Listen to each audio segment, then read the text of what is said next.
3, 2, 1.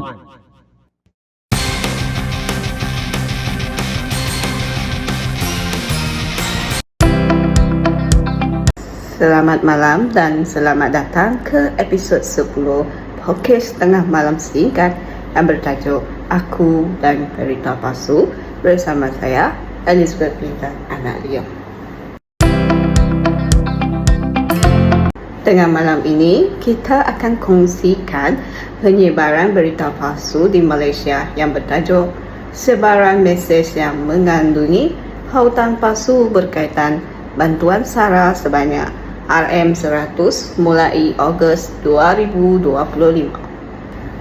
Seketika heboh satu negara Malaysia apabila YAB kita Dato' Sri Anwar Ibrahim mengumumkan RM100 SARA akan disalurkan kepada 22 juta warga negara Malaysia yang berusia 18 tahun ke atas bermula 31 Ogos 2025. Dan berita palsu ni wujud selepas YAB Dato' Sri Anwar Ibrahim PM kita umumkan bantuan SARA RM100 ni.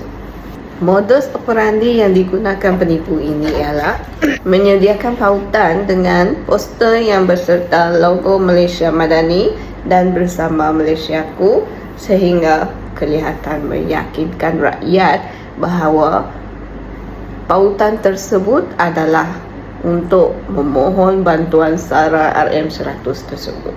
Namun, Timbalan Menteri Komunikasi Teo Ni Ching juga berkata kepada pemberita bernama, sekiranya maklumat tersebut daripada kerajaan, lazimnya pautan itu akan berakhir dengan gov.my yang membawa maksud kepada government atau kerajaan.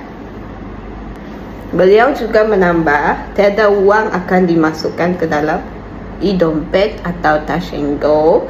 Sebaliknya, pemegang MyCard hanya perlu menunjukkan kad pengenalan di premis yang menyertai program berkenaan seperti Pasaraya Lotus, Maidin, Speedmart dan kedai runcit terpilih untuk mendapatkan manfaat tersebut. Berita palsu yang tersebar ini juga telah memberikan kesan dan menjejaskan proses demokrasi, iaitu mempengaruhi pandangan dan pilihan pengundi, terutamanya apabila menjelang pilihan raya. Maklumat palsu tersebut juga boleh dijadikan alat sebagai jenayah cyber seperti penipuan, pemalsuan identiti atau pencerobohan data. Selain itu, maklumat ini juga digunakan untuk mencuri data dengan mengeksploitasi kelemahan dan ketakutan pengguna. Akhir sekali, penyebaran maklumat atau berita palsu juga boleh menjejaskan reputasi dan kredibiliti individu, organisasi atau institusi yang menjadi mangsa fitnah atau tuduhan tidak berasas. Jadi cadangan saya kepada semua warga negara Malaysia, kita kena berhati-hati dan jangan mudah terpedaya dengan mesej palsu seumpama ini di media sosial.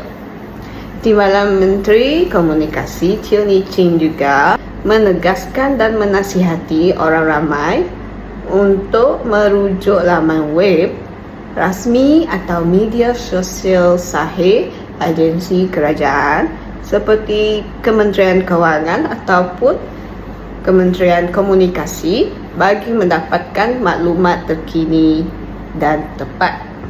Okey, itu sahaja hujaan singkat untuk podcast Tengah Malam Singkat bersama saya pada malam ini, dan terima kasih kerana sudi menonton podcast ini.